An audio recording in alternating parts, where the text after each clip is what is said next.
guys, and welcome to the Money Podcast. This episode, we're talking about how to get the most from those credit card points. You've probably heard about travel hacking and getting free airfare and hotel stays, but how does it all work? And how can you get in on some of that action? Today, we're going to take you through how you can make the most of your credit card rewards and reap the rewards from your everyday spending. I'm Stacy Johnson. As usual, my co-host will be financial journalist Miranda Marquit. Hello, Miranda. Hey, Stacy. I'm super excited for this. I'm ready to take my credit card game to the next level. I am too. Listening in and sometimes contributing is our producer, Aaron Freeman. Hey, Aaron. I'm ready to rack up some points. Let's do it. Cool. And today we have a special guest I'm really excited about. It is Nick Ewen, Director of Content for The Points Guy, one of the major websites about credit card points on the web. Hey, Nick. Welcome to our show. Thanks for having me, Stacy. Great to talk with you all. You are welcome. Okay, let's get our ball rolling here. But first, a quick disclaimer. Should we discuss specific investments in this show, do not take them as recommendations because they are not. Before you invest in anything, you've got to do your own research. You got to make your own decisions. Now let's get back to our topic at hand. I cannot wait. Nick, tell us a little bit about yourself, how you use credit cards, how you came to be where you are, and tell us something exciting about using credit cards for points. Well, I was just like I'm sure a lot of your listeners. I was earning points and miles. I was traveling for work quite a bit, and I wanted to figure out a better way to use them more effectively. So I started reading a bunch of online websites that led me to The Points Guy. I ultimately started contributing for them back in 2012, and I joined the editorial team full-time in 2018. And here at The Points Guy, we are all about maximizing your travel. And obviously, our DNA is focused on points and miles and credit cards, but we branch into all aspects of travel. We have a cruise team, an aviation team. So whatever it is that you're looking to do, whether it's this summer, this fall, or later on with your travel experiences, we have you covered at The Points Guy with everything that you need to do to make the most of those experiences.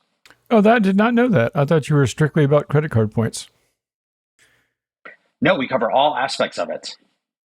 Cool.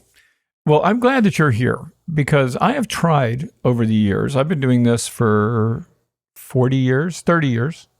Anyway, a long time. And I've looked every now and then. I wanted to become an expert at points. And I find it very difficult and confusing. Like, you sign up and you get some bonus points. And then I've read articles about guys who've gone around the world first class by transferring their points from one airline to another. And I get lost. Do you find a lot of people say that?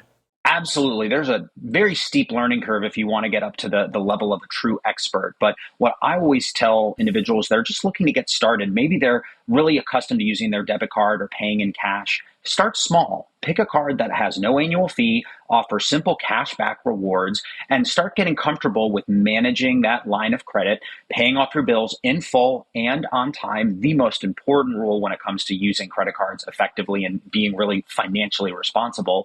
And then as you start to get more comfortable with that, maybe you branch into a travel credit card. Maybe if you're based in Atlanta, you get a Delta credit card to get you perks when you're flying on Delta. Or if you find yourself in Marriott hotels, maybe it's a Marriott credit card. And gradually bite off chunks that are just a little bit bigger. And sooner or later, you'll get to the point where you are really maximizing your rewards. And you can get that first class flight, just like I have been able to do with my wife and daughter multiple times over the years. Now here's a question too. This is kind of frustrating, I imagine, for some people. I've got a ton of points. I spend a lot of money on credit cards every month and pay them off every month.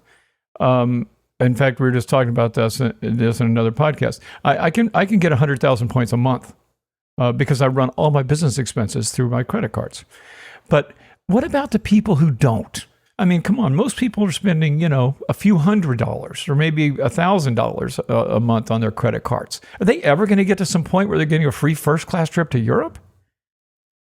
Well, there are a couple things to keep in mind. First and foremost, even if you're not getting that first-class trip to Europe or the business class flight to South America, everyone should have a rewards credit card for a couple of important reasons. Number one, it's more rewarding than swiping a debit card or paying in cash. There are cards that have no annual fees that give you 2% cash back on every purchase that you make. That can add up, especially we have rising inflation, costs are going up. Think about getting an automatic 2% back on every single thing that you buy. Those credit cards also give you a variety of protections as well. So if your card does get stolen, you have 0% fraud liability by a lot of the major credit card issuers. And the other thing to keep in mind is that as you are accumulating points, whether it's cashback rewards, airline miles, or simply credit card points with a partner like Chase or American Express, your points are generally not going to expire as long as you keep that card open. So it may take some people a couple of years, 5 years to earn enough points if they're not running, hundreds of thousands of dollars through their business expenses on their cards. But the points do add up. And over time, you can look at diversifying the cards that you have. And of course, those welcome bonuses that entice you to pick up a card in the first place, those can be like a big shot in the arm for your rewards balances. And in some cases, you could book an entire vacation by signing up for just one credit card. Yeah, that makes sense. Because I was going to say, Nick, if you're a person who charges $5,000 a year, then you might be better off just with a 2% cash back. I mean, because you're never going to, not never, but it's going to take a really long time to accumulate a free hotel room or something. But as you point out, though, I got 100,000 points when I signed up for one of my American Express cards. So that alone is enough. Then you can slowly add to that. What I always say, whenever someone asks me what's the best credit card, I always have two questions. Number one, what kind of rewards do you want? If you don't want to play the airline mile game or the credit card point game, you say, you know what, I just want to save on my purchases, then a 2% cashback card is definitely going to be the best option for you. And then the second question is, how deep do you want to get into this world? How much time do you want to invest? A lot of people say, I don't want to worry about that. And maybe I do want just an airline credit card where I get a free check bag every time I take a flight with them. That's a great perk. If you fly, for example, Delta out of Atlanta, even twice a year, literally that card, the basic level gold Delta Sky Miles card, will cover those check bag fees. And that alone, that benefit by itself, regardless of the miles you earn, that covers the card's $99 annual fee. So there are a lot of really great ways that you can maximize these cards and these rewards to your unique situation, depending on how deep you want to go. It is a bit of a job. My wife and I, we have like 6 cards, I think. And she actually has an Excel sheet on this stuff. And the cards rotate every 3 months. They offer a new incentive. So you mean like where the groceries or restaurants or something like that? Exactly. So on one card it may be, you're gonna have dinner and gas. If you go out, and another one's going to be groceries. But this rotates every 3 months. So she actually knows, like, this credit card is going to be for groceries, this credit card is going to be for dining, this credit card is going to be for gas. And I have to actually put a label, because I have 6 credit cards in my wallet. I have to put I use my label maker. I label my credit card. This is what this is for. So when I open it up, I go, oh yeah, this is going to be for groceries. That's a great idea. But it's a job. But I mean, it's worth it, because it's the difference between when they do that. So like you said, you're getting a 2 points back or whatever. But when you do these incentive things where it's like, for these 3 months, this credit card's gonna be really good for dining. Every time you go to a restaurant, you're getting 5% back. So you got to take advantage of that. Yeah. Oh, yeah. And I'm very fortunate in that it is my full-time job. Right. Yeah. Well, no, I mean, I put everything on my credit card, but yeah, I mean, I think too, we also want to talk about like a lot of these ones, Nick kind of mentioned earlier, like about signing bonuses and, can you get a signing bonus? What do you need to do to get that signing bonus? And when you're looking at it, you want to make sure that when you're applying, you want to say, okay, does the signing bonus make sense for me? What I do have is I have a friend, and we went and took a trip to Alaska. And so we were flying Alaska Airlines, and Alaska Airlines was like, oh, hey, if you sign up, you can spend this much. If you sign up and spend this much in 6 months, then you can get all of these points, and, you'll get the companion fare and all the things. And so yeah. Okay. So he looked at it and he was just like, hey, will you help me spend this? And so I did. I was using his card to help him spend because, but now we're going to go to Hawaii. So, and by the way, I just got back from Hawaii. I did first class tickets to Hawaii, didn't pay a dime. Yeah, exactly. And so, but again, I have lots of points, But I think part of it is just, like Nick was saying earlier, you got to take a step back and think about, okay, what rewards are going to work best for me?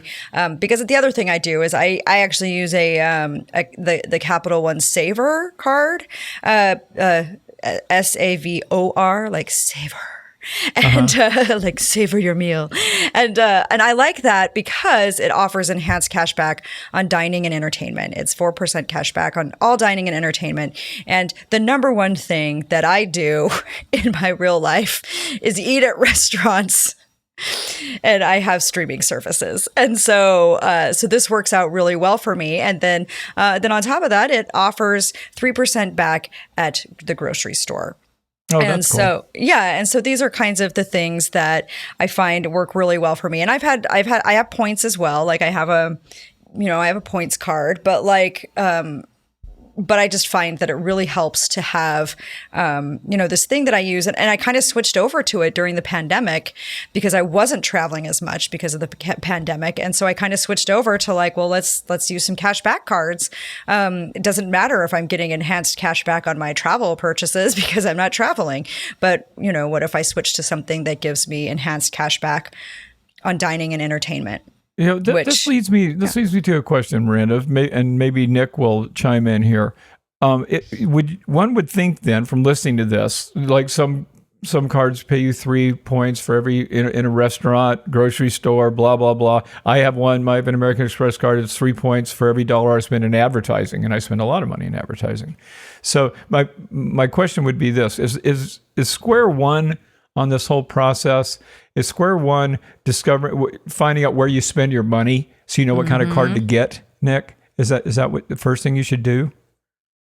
Yeah, I think that's a great place to start. But to Aaron's point from earlier, the idea of having rotating categories or use this card for these purchases and this card for these types of transactions, that can get complicated very quickly. I used to make my wife a cheat sheet when we were first getting into this. She kept it in her wallet so she could remember which card was for groceries, which card was for Amazon purchases, which card was for restaurants. And now she's gotten very accustomed to it, so she kind of knows how to navigate all of those things. And that's why even before you get into that, one of my first suggestions is if you are brand new, to start with that fixed rewards card where you don't have to worry about maximizing every purchase, and then look at expanding into some of those other maximization opportunities. Interest in full disclosure, have 22 open credit cards right now, and I maximize every single one of them. So we're not saying you have to get there. Start slow. Don't bite off more than you can chew, because to your point, Stacy, you mentioned how it's so complicated and it takes a long time to wrap your mind around all these things. Don't take on too much at once. Start small and gradually build that strategy over time. Yeah, and with 20 credit cards, man, you do not want to miss a credit card payment. That's how do you do that? I mean, isn't that just seems like way too much hassle. I mean, I have 8. I was gonna wait till the break before I asked everybody how many cards they had. Okay, so you've got 8. Nick's got, what did you say, 22? 22 as of right now. Yes. Oh my God. And Aaron, what about you? Oh, at least 6 or 7. Yeah. Yeah. So I've got 3, and I charge $100,000 a month sometimes. But I was going to say, so Nick, I think, I don't know if you know my friend Lee Huffman, who sometimes writes for TPG. Lee, like he has more than 30. What is going on? That guy has tons, and then Jason, you don't use all 22 Jason Steele of these. has never ending as well. You know Jason. Oh, yeah, I know him. And Stacy knows Jason too, but he has never ending credit cards as well. But no, you don't use all 22 of these cards every month, do you, Nick? No. So this is the way I approach cards. I kind of categorize them in 3 different buckets, so to speak. And there's a little bit of overlap, but I have cards that are my frequent flyers, so to speak. They are the ones that I'm using on a regular basis because they give me bonuses at things like grocery stores, restaurants, travel, things like that. Then there are other cards that I think of as my perks cards. And these are ones that don't offer the best earning potential, but they have perks associated with them. So the one that immediately comes to mind is the Platinum card from American Express, loaded with perks, a very high annual fee, but as long as you're able to get a lot of value out of those ongoing perks, you're maybe not spending as much on it unless you get a good offer or you're using it to spend at a particular participating merchant, but you're keeping those cards mainly for the perks. And then there's I just called them the other day. Cards. Oh, there you go. So the sock drawer cards are the ones that are you maybe open and they have no annual fee, but you aren't really utilizing them. They don't come with a number of perks, but they're helping with your length of credit history and your average age of accounts. Mm-hmm. Because through all of this, despite the fact that I have 22 credit cards, and I'm sure Lee and I know Jason very well, I'm guessing their credit scores are both similar to mine. The last time I looked, my credit score was 813. So even though I have all these credit cards, I'm managing them very effectively. And those sock drawer cards are a small but still important part because these are cards that I opened in some cases 16, 17 years ago, but they have no annual fee. I'm not using them. I swipe them a couple of times a year so they don't get closed due to inactivity. But having that longevity of these certain cards can actually help boost your credit score because it shows that you have a really lengthy credit history and a long period of established credit. So that's going to help you when it comes to your credit score and your ability to get approved for future cards if you decide you want to go in that direction. Well, I'll tell you what, Nick, we're going to take a quick commercial break, but I have to tell you what I've been sitting here thinking while you were talking. I'm thinking, is this guy's profession or is it his obsession? It's a little scary to me, Nick. And I want you to answer that question as soon as we get back from this very quick break.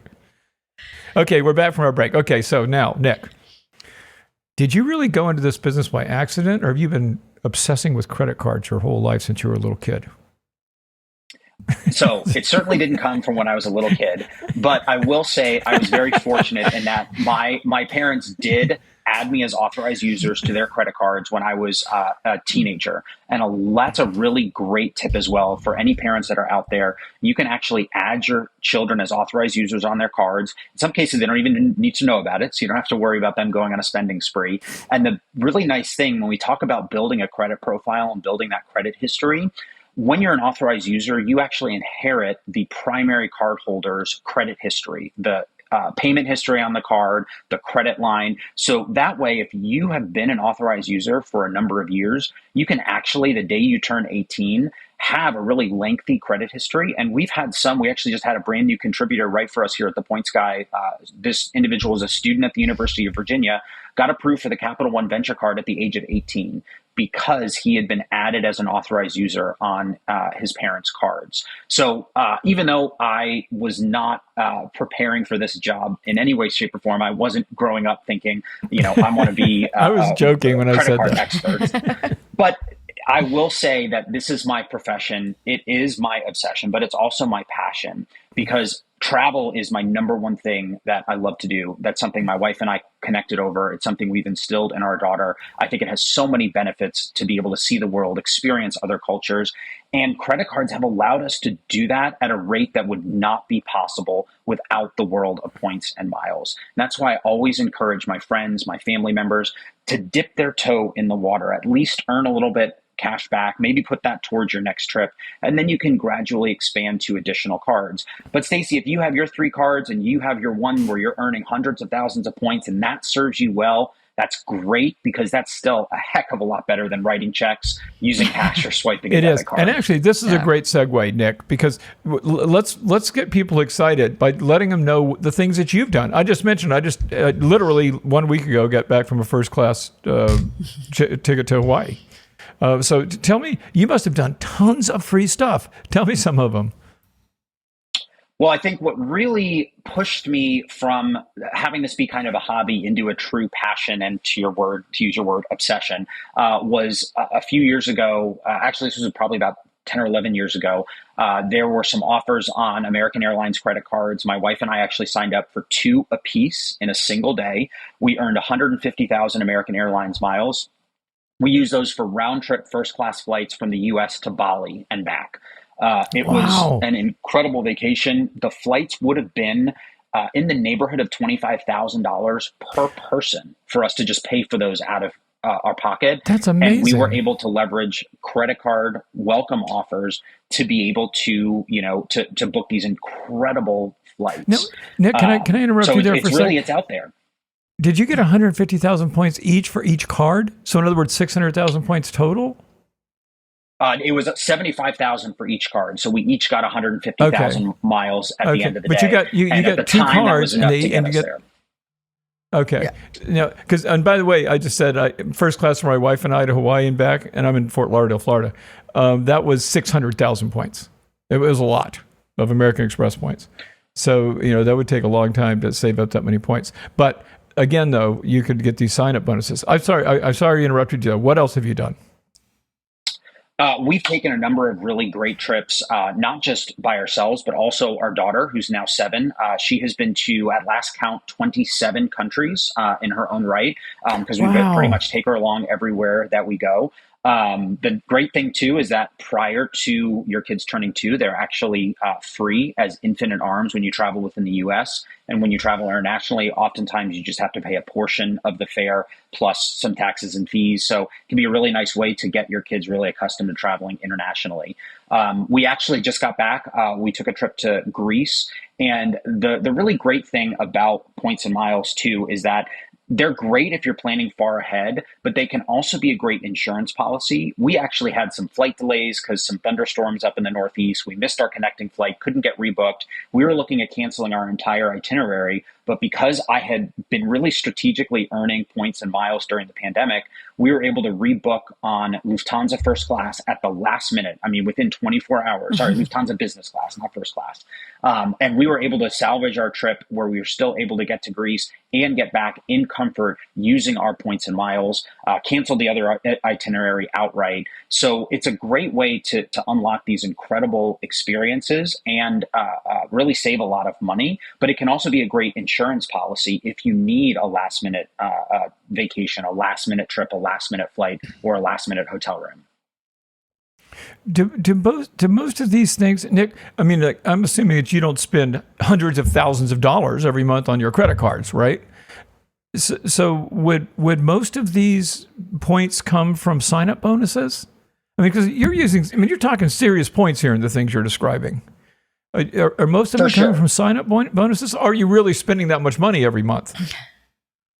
So I wish that I could spend hundreds of thousands of dollars a month, but I am obviously not at that point. I don't have a small business that I'm running things through. So there are a couple of things. Sign-up bonuses play a huge role.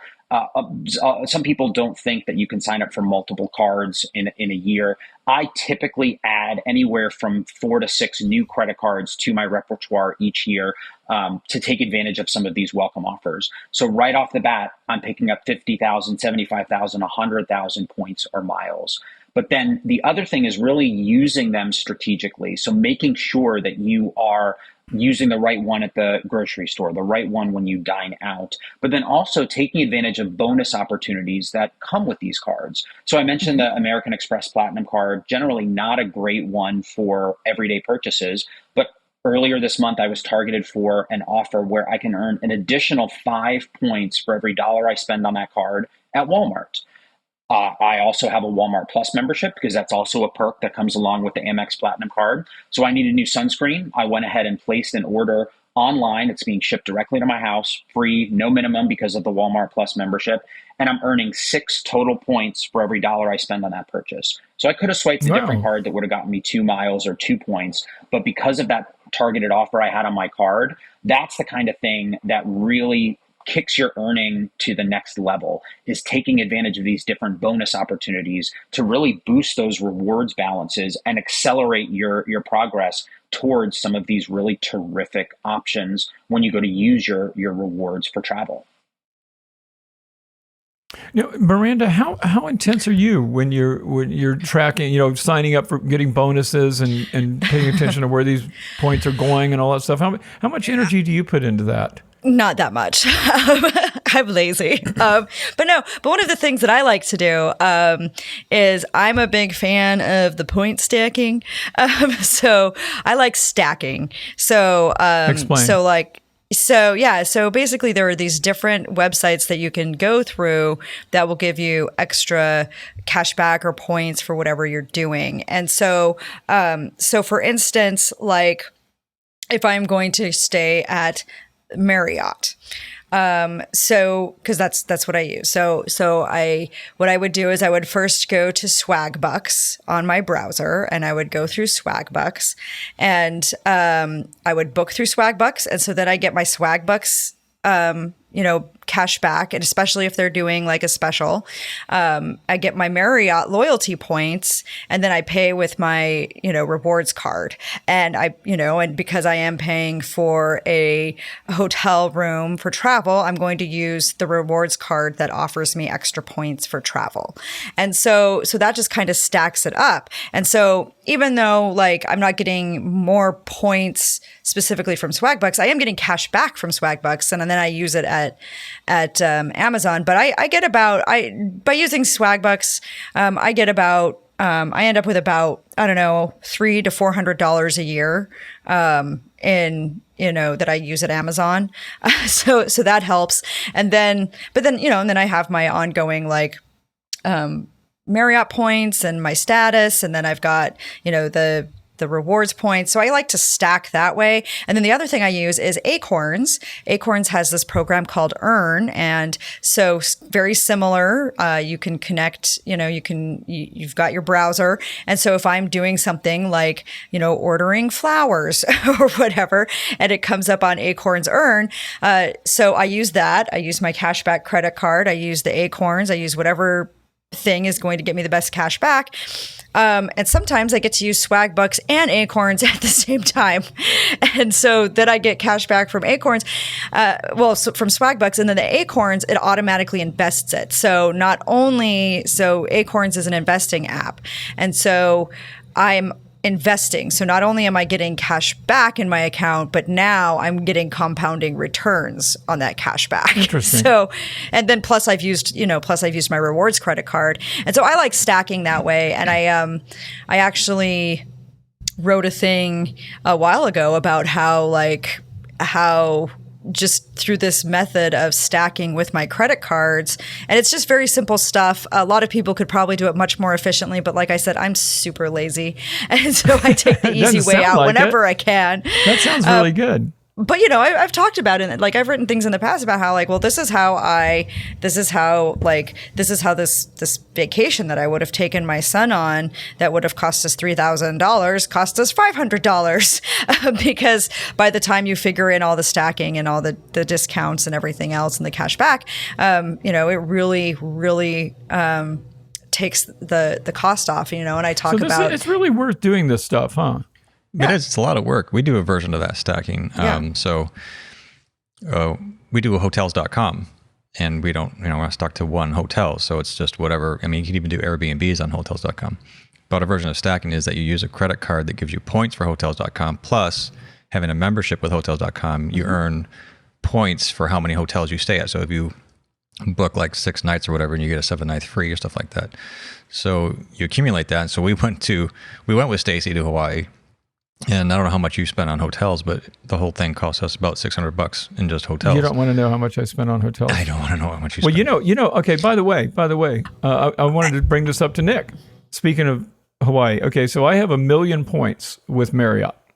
Okay, so I go to, and we're staying at a Marriott in Hawaii, in Honolulu and Waikiki Beach. So I didn't get my room for free though, because my points, they weren't taking points. And I've also tried to book hotels through Marriott, Nick, and they said, you can use your points. Oh, your free nights. I get free nights. You can use those for a regular room, but you can't use them for a suite. You can't use them for a deluxe room. So I found myself running it because I had to pay significant money at that hotel. It was my vow renewal, so I was willing to spend the money.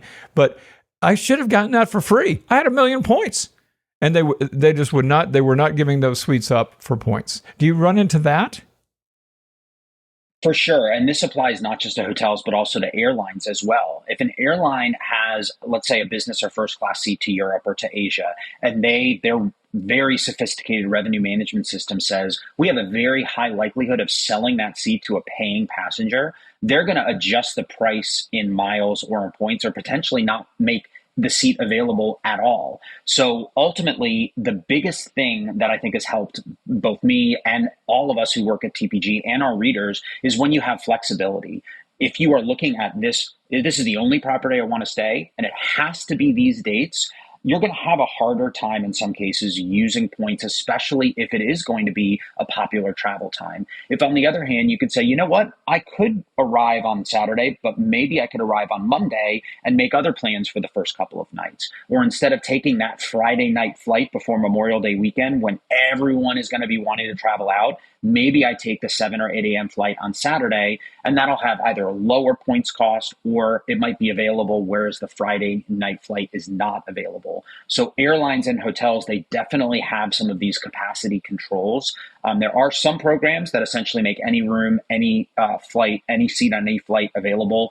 You just oftentimes would have to pay more for the higher priced award. So it does take some time to try to figure that out. And the best thing I say is flexibility so that you aren't locked into a specific date. I've had friends who have come to me at the beginning of November and they've said, I have to travel on these dates over the holidays. Can you get me in business class to South Africa?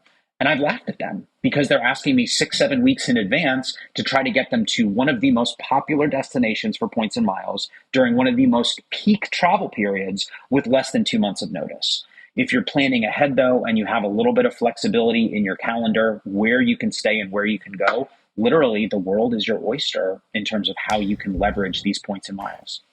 Do you find do you find that these points, is the world becoming awash in these points? I mean, it seems like there's so many of these points and so many people doing exactly what we're describing here.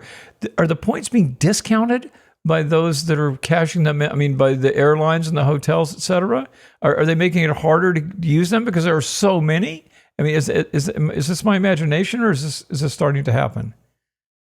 We've definitely seen that trend. And one of the big pieces of advice we give here at the Points Guy is that your points and miles are not a long-term investment. So again, we're talking about, not taking any investment strategy. I can tell you this absolutely unequivocally. If you're sitting on 1 million points, you want to use them sooner rather than later, because over time, we have never seen an airline program, a hotel program say, you know what, all of a sudden, we're just going to cut all of the prices that we charge for our flights by half.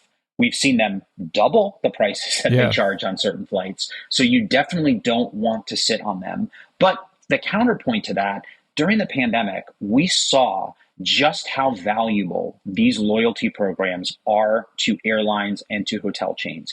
In many cases, the loans essentially that they took out, in some cases, they actually took out loans for their operations and they used their frequent flyer programs as collateral.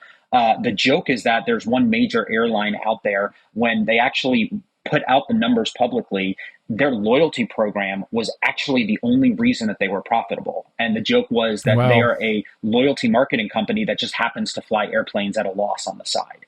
So these programs are behemoths. They are major sources of revenue for these airlines and these hotel chains and these credit card companies. So they may tweak things, but they're not going anywhere. You're still going to be able to utilize your points and miles for value. May not be to the level that we've seen in the past because they're going to tweak that. But at the end of the day, these programs aren't going anywhere. I've got one more question. I apologize. I'm sure that Miranda and Aaron have stuff to ask too, but I've got to ask you one more thing. You mentioned that you had friends that would call you up and say, Nick, book me to South Africa during this holiday. Is there someone I can just say, here are my points, figure it out for me, tell me what I should do so I don't have to do it myself? Is there such a service? There are a couple of companies out there that do offer that kind of service. You pay on a per ticket basis and the prices can vary. I personally have not utilized any of them. I'm obviously someone who tries to do all that myself, but it certainly does get very complicated. And there are some really well-reviewed, reputable companies out there that can help you if you're trying to book a specific trip. So certainly you can do the research and try to figure out if there are any that make the most sense. To me, I would always encourage, and we do encourage our readers here at the Points Guy to take the time if they are invested in a particular airline or they're really, they have a ton of points with a particular credit card company, to really take the time to get to learn the ins and outs of that program. And oftentimes we talk a lot about getting maximum value from your rewards. The thing that I say, though, is value is in the eye of the beholder. At the end of the day, it doesn't matter if you're getting a $300 flight for free, a $500 flight for free, or a $10,000 flight for free. If you're keeping money in your pocket by using your points and using your miles, you're unlocking memories and you're saving money for other things on that trip. So we try to squeeze as much value as possible out of our miles and points, but at the end of the day, really anything that you're saving on, if that works for you and you feel comfortable doing it, take advantage of it. Yeah, Nick, I was, when I'm on Amazon, I'll be checking out and it'll say, oh, by the way, you can use your American Express card points to pay for this purchase. And then I'll figure it out. They're only valuing my points at 0.4 cents, whereas on an airline, it could be 1.0 cents. So I'm not going to let them rip me off. But the truth is, now the points are sitting there not doing anything for anybody. So I might as well take 0.4 cents as 1.7 cents and use them at least, right? Yeah, we saw, especially during the pandemic, we saw a lot of credit card companies kind of add more flexibility to how you could use your rewards. So Chase gave you the ability to use your points to cover your grocery purchases because you were obviously not traveling as much, staying at home. So they actually upped the value of how you could use your points in that way. We saw similar things from other issuers as well. So again, it's up to you to decide what makes the most sense for you. If you're someone who shops at Amazon all the time, if that's how you want to do it, feel free. Personally, that's not how I like to use my Amex points. But again, everyone has their own threshold. I personally would prefer Miranda's strategy of earning the cash back and then using those rewards to buy at Amazon. Or I'll use a credit card that gives me bonus purchases or bonus rewards when I shop at Amazon. Obviously, use that site quite a bit to have things delivered to our house. So again, it's all up to you and your individual situation and how complicated do you want to make this. Yeah. Yeah, I was going to say, it's okay to have limits. I mean, we're at 6 or 7 credit cards or whatever, and it's a lot to manage. I mean, I'm hearing 20 and 30 credit cards. I mean, we're never going to go there, even if it's like a great 100,000 bonus offer, whatever. We're not going to do it because it's to everybody out there. I mean, there's a lot of people out there that are little. Debt is an issue when it comes to credit cards and very easily rack up. Oh yeah. So I mean, stick to your limit. If it's just one card, fine, stay to it. I mean, we're not. We're okay with just getting certain freebies here and there, and it's fine. Good point, Aaron. And as Nick pointed out too, let's remember, if you're not paying off that card every month, can this whole episode. I mean, because you're not going to get enough from points to make up for the 18% interest you're paying. Do not do that. Right, Nick? Yeah. Yes, absolutely. Number one rule, travel rewards credit cards, pay your balance in full on time. Don't spend beyond your means. With my 22 credit cards, I have something like $300,000 of available credit. So I could go on a really fun shopping spree if I was interested in bankrupting myself, but I'm spending within my means. So I'm generally only using a very, very small portion of that available credit. So make sure that credit cards are not free money. It is a loan that a bank is giving you. And if you do not pay back that loan on time, in full, every single month, it's going to cost you. And these credit cards are offering all these reward points and all these things because they're incentivizing you to use the credit card and get into trouble because ultimately they're making that money off the 18%. Yeah. So they're not doing this for charity. Exactly. So, Miranda, you got anything else? Because we're running overtime. No, definitely not. Just once again, just make sure that you're figuring out what works for you. I mean, I put pretty much everything on my credit card, my utilities, even my charitable contributions on the credit card. So just think of how you can use it and how it can be done, but just make sure you're doing it for purchases you'd be making anyway, and that you have the money for, because you want to be able to pay that off, and you want to be able to not have your credit card spending put you hugely into debt. Well, I'll tell you guys, I have to admit something. I don't think I've ever felt stupider on any topic we've ever covered. I really feel guilty. I mean, Nick even said, you shouldn't have 1 million points. And I know, and he also said, use all your points. Everyone's. He even gave some of his points to me, and he still has 1 million points. I know. There's another thing, Nick. I try to give away points, and you can give away 100,000 points a year. That's like one night. Marriott points. And so, I can't even give them away. And so anyway, the point is, what I'm going to do after this show is I'm going to stop being stupid and going and looking and see what I can do with my points and being a responsible point holder because of you, Nick. I appreciate it. I think you'll be better off for it. So, yes. But just to throw this in, though, I would feel better if you did it for me, though.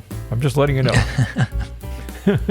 Okay, guys, we are out of time, way over time, in fact, but we're never out of topic, especially this one. Dig a little deeper. You're going to find links to lots more info in our show notes. And remember, if your goal is to make more, to spend less, to retire rich, your online home is moneytalksnews.com.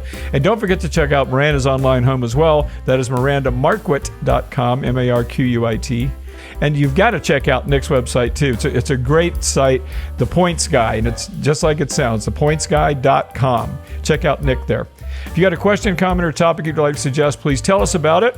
Email us at hello@moneytalksnews.com. That's hello@moneytalksnews.com. And one last thing, if you like what we do, then do something for us. Subscribe to our newsletter and our podcast. It takes you 2 seconds. It really helps us out, though. So if you like us, show us, and subscribe.